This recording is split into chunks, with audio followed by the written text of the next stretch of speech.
You must feel by now maybe that the Zeitgeist movement is slightly overrepresented at this conference. There are, of course, many of us here asking questions and listening to everything you have to say.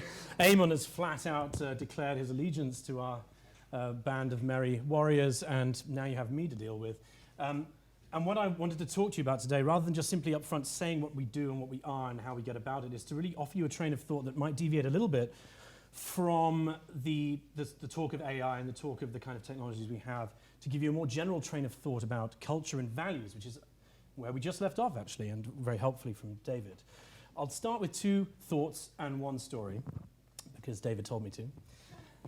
Cultural lag, which is in my presentation, along with the idea of technical values, which I'll end with, is described in many different ways. They say it's the time difference between the adoption of a certain set of self-evident values that a culture has come up with versus when those were first discovered or described in a good way. But I think the most useful one that I found in my research, there was a burgeoning subculture of study of culture lag, is this one, which comes actually from, ironically, a newspaper article saying that culture lag is the term first coined by anthropologists to describe the gap between an invention and society's ability to actually use it. Notice that, ability.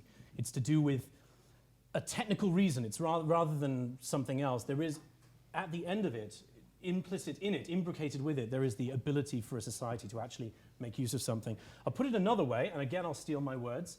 This is Clay Shirky, a very useful gentleman when it comes to understanding organizational behavior outside of organizations. We were just talking about governments and corporations. He says a revolution doesn't happen when society adopts new tools. He's also said new technologies. It happens when society adopts new behaviors. It's almost exactly the same thing, and you'll notice both of them are emphasizing the behavior of humans within the environment they are born in. So I wanted to talk a little bit about this. Now, what do these sort of shifts look like? Well, does anybody know where this is? London, good guess. Westminster Bridge. When? 1808. Merely 200 years ago. And I maintain to you, and I think we can actually put a date to it, that on the 3rd of September, 1802, on Westminster Bridge, we fell in love with modern industrial civilization. Why do I say that? It's a remarkable prediction. Scientists and historians will both call me an idiot for saying that in public. But it was because of this gentleman, William Wordsworth, who, a man who grew up in the Lake District, a man who grew up and is famous for his romantic poetry, for the celebration of nature, for the beauty you glean from being around it and seeing it. And he finds himself in London in 1802. On the 3rd of September, it was actually written earlier, but he called it that.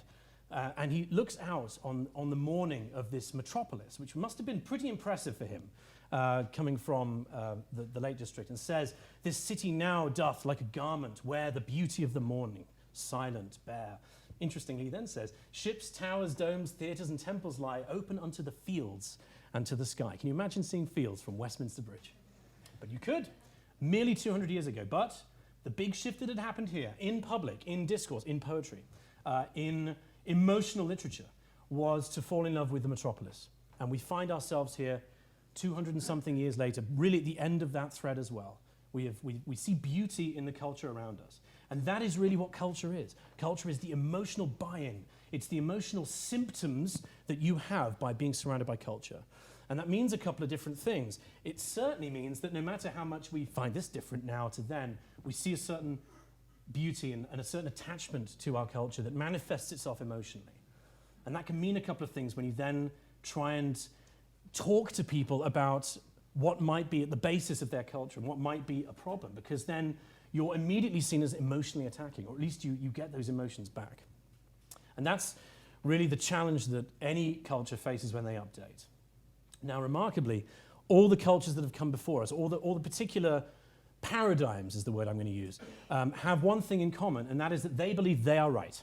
They believe that they are based on the laws of science and nature, and it's inevitable, and all the rest of it. And you share that culture too, ladies and gentlemen, as hyper-scientific as you are, and as out of step with this culture that you are, your culture that you're coming up against, the one that you're producing, has within it also something that will one day be seen as ridiculous, because then maybe by then we're shooting through the galaxy and all the rest of it. But there'll be something that you hold dear now that you think is absolutely inevitable and logical, which is to be discarded in favor of humanity's progress. I'll give you a couple of different examples. Oh yes, well, I should point this out actually quickly. Almost always the men who achieve these fundamental inventions of a new paradigm have either been very young or new to the field whose paradigm they changed. That was Thomas Kuhn in The Structure of Scientific Revolutions. Notice that. He said a couple of different things as well. He also said that the scientists or the people who are doing the work within a paradigm have only the tools of that paradigm to even progress, and that limits the way that they can progress and what can be talked about. This needs to be taken into account in every paradigm, no matter what it is. It's always true. And it also means that those who disrupt are always going to be seen as outsiders, and the argument from the academy against them is always going to be, you're not qualified. What would you know? You're not from here. I've said this publicly. I'm not qualified either to talk about this. That's sort of why I am. So there we go. I'll give you an example of a belief that we once held dear that you will now sneer at because aren't we so much more enlightened in our cultural age? This is the tooth worm. It goes back to 1800 BC in Mesopotamia. And it was the belief that the holes in your teeth, the caries, the digestive destruction of your teeth was caused by tooth worms. Now, could there be any evidence for that? We know that tooth worms are not real. And how long do you think we held on to this? 1800 BC Mesopotamia. They got some stuff right, like the cradle of civilization. But, you know, I mean, come on, they must have ditched it at some point. And what about modern dentistry? What about the Elizabethans? What about the Enlightenment? Surely we got rid of this stuff. No. This progressed into early 1900, ladies and gentlemen, almost within living memory. If you'd had your way with the singularity, we would all still be alive having remembered the tooth worm because we haven't died yet. So this stuff is really powerful, and it doesn't need evidence. All it needs is tradition, and that's almost 4,000 years of tradition. Now, what if tomorrow I were to say, I live in Leeds, but what if I were to say, in Leeds, I'm going to set up a dentist practice, and I am going to cure the tooth worm. I'm bringing that shit back. Yeah, it's 4,000 years of tradition, it's going to be fantastic, and 25% off. Hopefully, the muted laughter I have betrays the ridiculousness of that idea. The idea, how could I go against modern dentistry? That's damaging. That is morally reprehensible to be practicing such outdated bullshit in a time when we know better. Now, that particular sort of emotion, that particular idea of that just unbelievable, reprehensible nature that I would do that, something ought to be done. Hold on to that, because we're going to revisit that in my last slide. It's a very important feeling, and it's a correct feeling. A couple of others as well. I'll only dash over these. Joseph Priestley, one of our great chemists, discovered 9 gases, including oxygen, and nitric oxide and some other stuff, I believe I wrote up there. Once believed that flammableness, combustion, was created by something called phlogiston that was contained in objects, and that left it. And we were left with dephlogisticated air, which is what we now call carbon dioxide, and the remains of whatever you've burnt. And it was discredited. It was discredited with evidence in his lifetime. By Lavoisier, the French chemist who went up head-to-head and tried to discover more elements than he did. They isolated an object within a sealed tube, burnt it, and afterwards it weighed more because of the oxidation process. And the statement was made, this can't be true then. It cannot be that something is escaping it. And then Priestley said, all right, well, evidently, phlogiston has a negative mass. It weighs minus 3 grams and breaks all the laws of chemistry and physics in order to maintain his worldview. He would happily transgress laws about the universe that we had proved independently. And that is from one of our best chemists. It's one of the world's greatest scientists. So very often, and sometimes notably now, you will find that people argue for the current system from a state of authority, from a state of incredible credentialed academia, brilliant people who are right about everything else and wrong about this. And it's worth just having that in your mind as you go along. Same thing with slavery in Greece. It's an invisible thing. It's part of the culture. It's natural. That's the way we get the crops in. What? It's not a moral thing. It's natural. Same with the divine right of kings. If Elizabeth II tomorrow stated clearly on TV, dear subjects of Great Britain, I am your queen because God said so. I'm hoping there'll be more laughter than that. We've outgrown this tutelage. We've outgrown the reasons. We still have the position, but we've outgrown that particular justification for it. But all of these, as different as they are, whether they're scientific, like phlogiston or the tooth worm, whether they are economic or philosophical, like slavery, positions of people over each other and ownership of the human chattel slave, or divine right of kings, something almost ethereal, got to be God-given because everyone believes in God, until they don't, and then it's not true. All of these things permeate what we call the Zeitgeist. David was nice enough to introduce that word for you. I mean, you probably knew it already. It's one of those words like Bildungsroman that the Germans just get right. The best one is Schadenfreude. That's the one that we don't even need an English word for. So this is how far it can permeate. And we maintain, in the present day, that economic dogma, being the most powerful force in modern society, is the one that is the next one to go, needs desperate revision, and has all of these tricks up its sleeve: credentialism, the idea of the laws of nature. The paradigm has about 3 different levels, very simple. On the top, we have the great institutions of our civilization, good in part, bad in other parts, but we have universities, we have media, we have corporations, we have schools, we have all of this kind of stuff, these physical almost institutions. They are all centralized. They are all of a hierarchical structure that was born out by the Second Industrial Revolution, because that's how we had to operate at the time to get all that big capital stuff going. Oil is the most expensive thing of any sort that has ever been sought by the human condition. It's incredibly capital intensive. It's probably, I would guess, Jeremy Rifkin says there's no other way of having got it other than doing it through the centralized way. But that's what it has left us with. And for that, it has given us a set of values that reflect that. So we have the idea of growth, which is how those companies could even operate in order to be successful at the railroads, the telegraph, oil and coal, and in a way, city construction as well.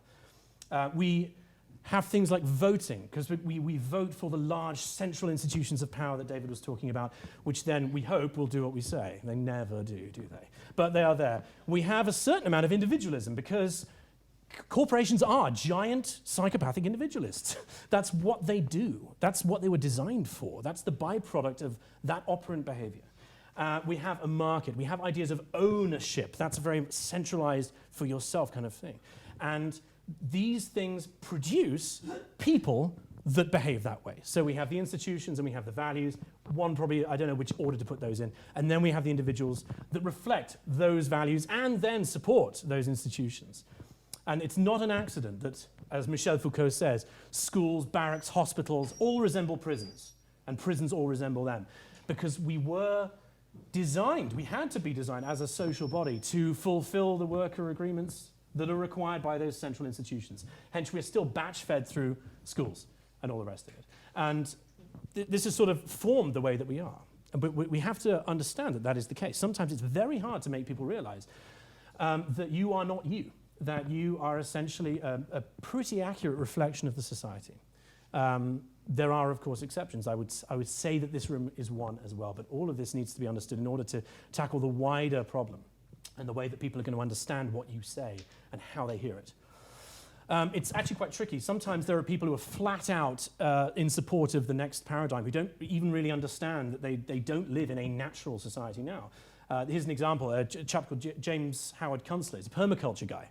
Very well read, very smart, very credentialed. Should already be sending warning signs. He said, quite recently, capitalism is a phantom adversary. It isn't an economic system.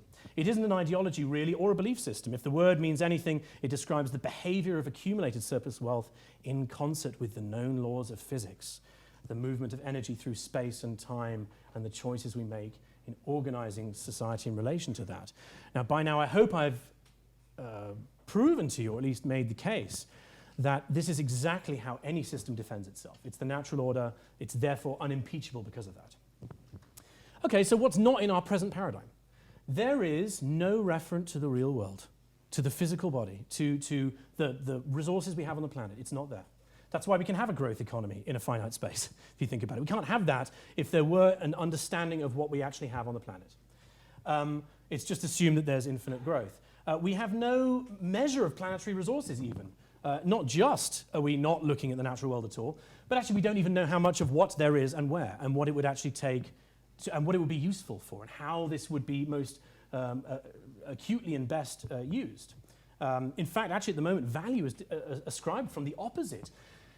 When things are scarce, that's when they cost lots of money. That's when they're worth pursuing. That's when they're worth the selling of them. That requires an ignorance about how much there actually is.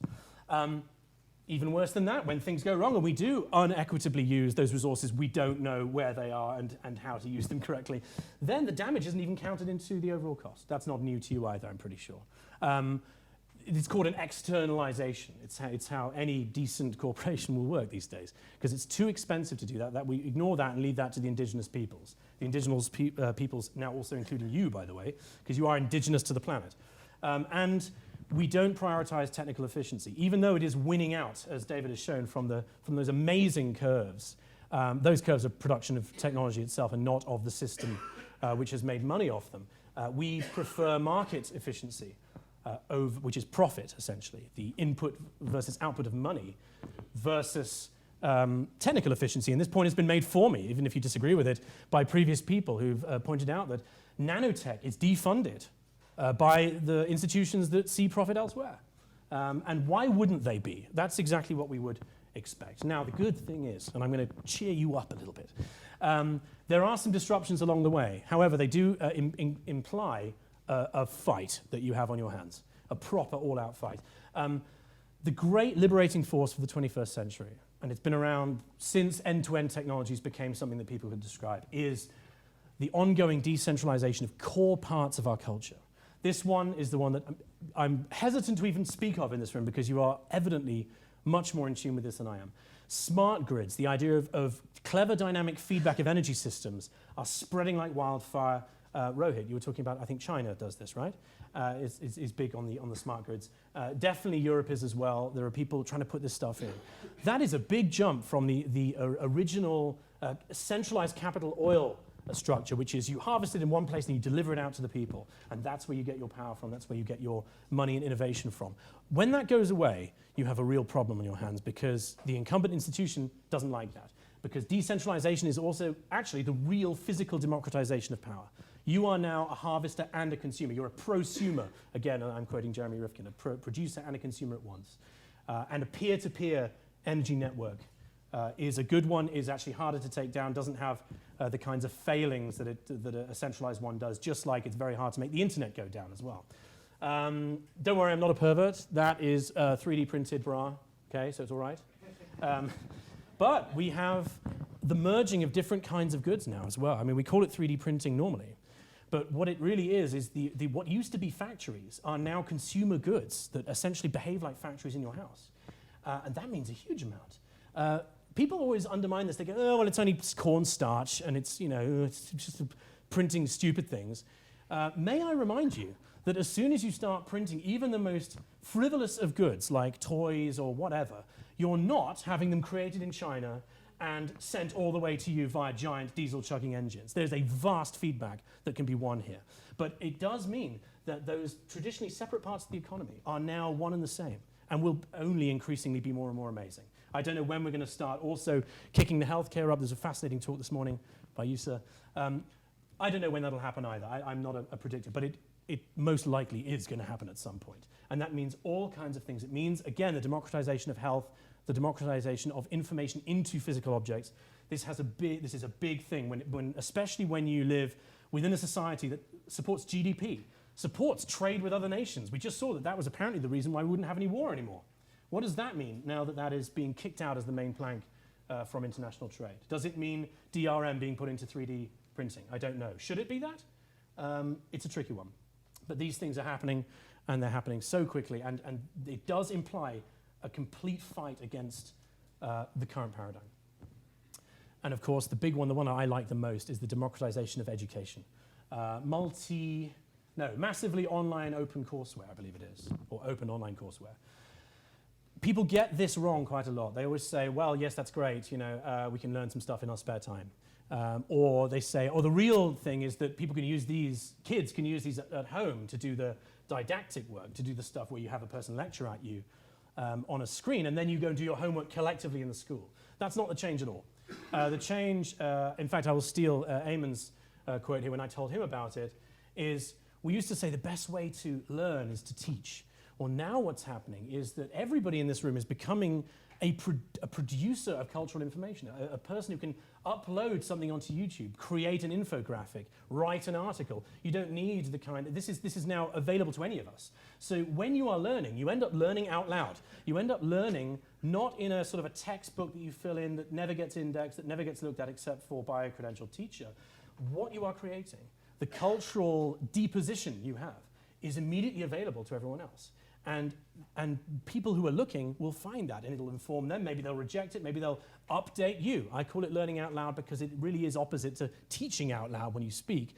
Your learning has become a vocal exercise, and you learn implicitly by that. So I would say the best way to teach is to learn. So there we are, decentralizing structures, and those mean two other economic things. One of them is the coordination costs. Is another thing that McLeish talks about. What it costs to get together or do things together has dropped ridiculously since the internet started really doing it. And that means all kinds of things for politics. It used to be too expensive to organize large rallies, except for once in a blue moon. Now those things can be done through what they call flash mobs all the time. And we've seen the fight, especially in Belarus, we've seen a real fight where people crack down about this. And all they're doing is getting together and eating ice cream in one square, but they're doing it in a coordinated way, and that is the threat, not the ice cream eating. Well, depends. Depends what you feel about dairy. But it demonstrates a new ability. What would normally be a right that needs to be fought for is now implicit within this kind of technology. And we are heading for what we call a zero marginal cost society. That is when additional units of anything can be produced at essentially no cost at all after capital cost. After having essentially produced something, you then have an automatic abundance. And that speaks against everything that traditional economic models that ironically produce those systems hold dear and get their lifeblood from. Now, does anybody know what this is? It's great that you don't. That is the Joint Threats Research Intelligence Group. And we didn't know about them until a couple of weeks ago.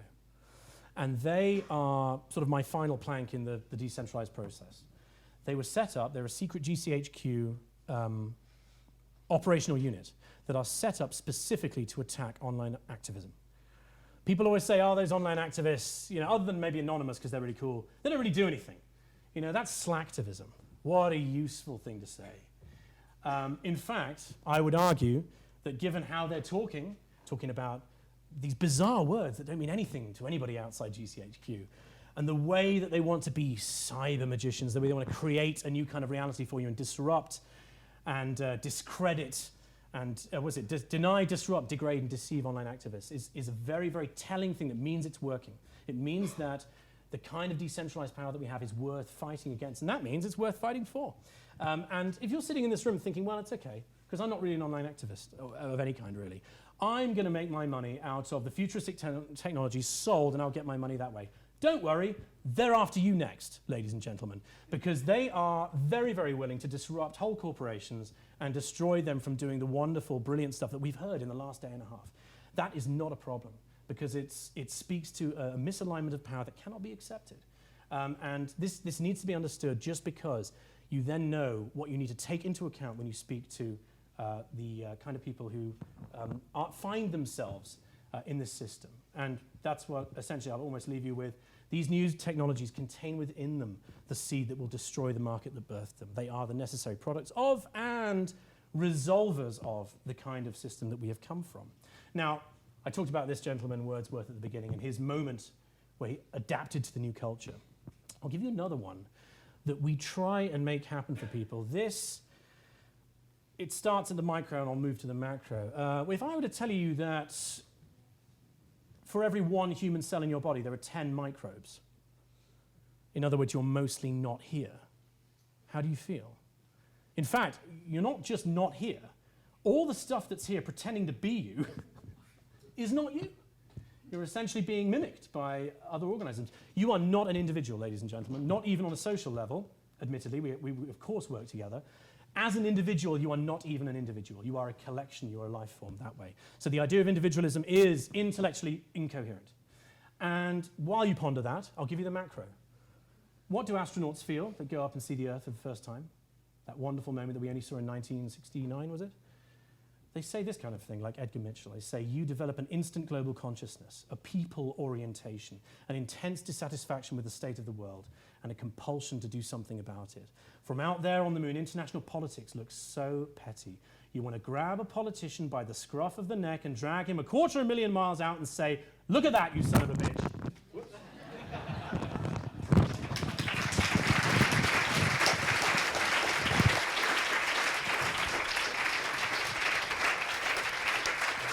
The values are technical. The values are technical. Excuse me. There you go. No, I'm done. Question over here, yes.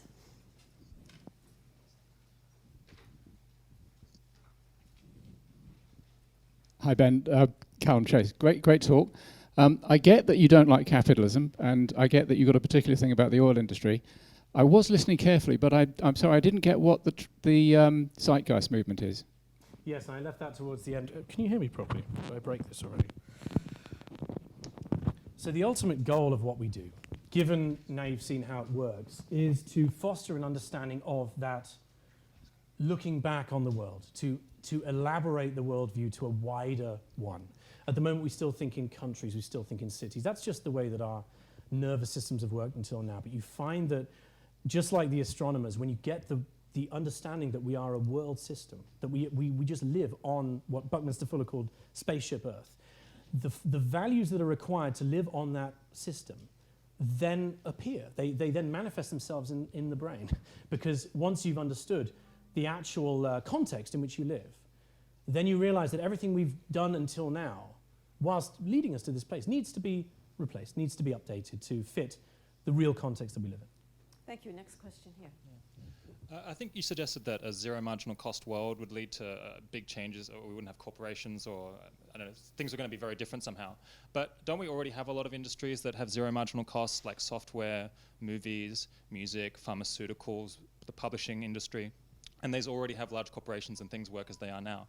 I'm not sure why having zero marginal cost in more sectors would really result in any dramatic change. We'll take the music industry.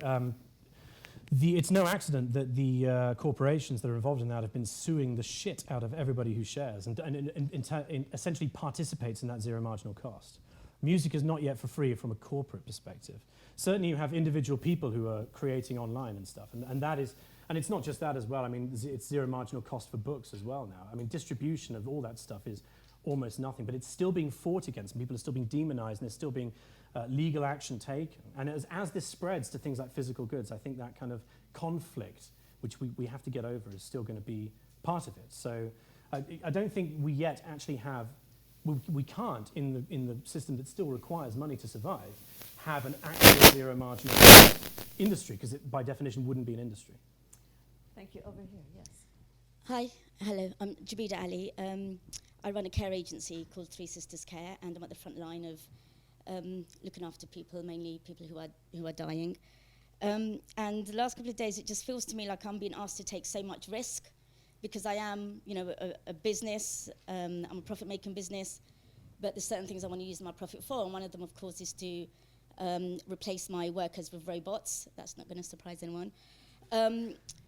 So basically, if I do that, if I take those risks and I want to transform society, what happens, especially in this country, there's only one customer in healthcare that has 95% of the market. I lose that customer. So say I make lots of profit and I put robot carers into my customers' homes, or those lovely falls preventing insoles that McLeish was talking about. As soon as I do that, I lose that customer, I lose the NHS, I lose the local authority, I lose because they're so frightened of technology and change. So yes, I can work so hard to make enough money to be that risk taker, and then I collapse. So really my question is about that roadmap. What happens if there's people like me willing to take those risks, but then we destroy it as soon as we take it? How can we actually get from here to there? It is a phenomenally difficult answer I have to give you, a phenomenally difficult question to address. Like I said before, the survival in the system requires that you carry on that differential game, that competition. This is why we are desperately in the process of making as many people in the world aware that the necessary move and the emergence of these decentralized systems, of this new kind of displacement of human labor with robots, is coming. And whether you like it or not, it's coming. And we have to do something together. And it does have to be everything. You can't have essentially an economy that really runs on a near monetary free basis, on a near completely automated basis, as just a country. It needs to be really the whole world. And for that, we practice our activism as loudly and as quickly as we can.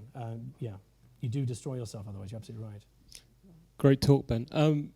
Picking up on David's point about needing a roadmap, so you've kind of articulated aspirations about the future and how we move forward. What for you are the sort of 2 or 3 big next steps you'd like to see that give you some sense that we're moving there? And who do you most need to kind of get on board as a coalition of the willing? Sure. One of the things that a chapter of ours in Toronto did was they created a tool library. They actually created 2 that includes maker spaces with 3D printers and all the rest of it. In other words, we have, sort of almost by proxy, developed physical infrastructure that allows for a certain type of abundance, so people aren't forever buying tools and owning them. They're slowly getting used to the idea of being able to have access to tools on a near monetary free basis. I think it's like $100 a year to use the whole place. And with 3D printing technologies are there. And they get so popular that after a while, as a previous talk also said, that is just demanded by the population. So we need to see on one side physical infrastructure like that, like tool libraries, like things like time banks take form so that one can still, while we have to get services from each other, do something other than sell them to each other and use money and debt to do so. That's the first one.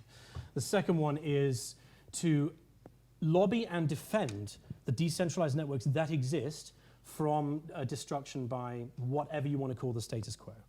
It's not, I don't really see a difference between corporations and big business at all.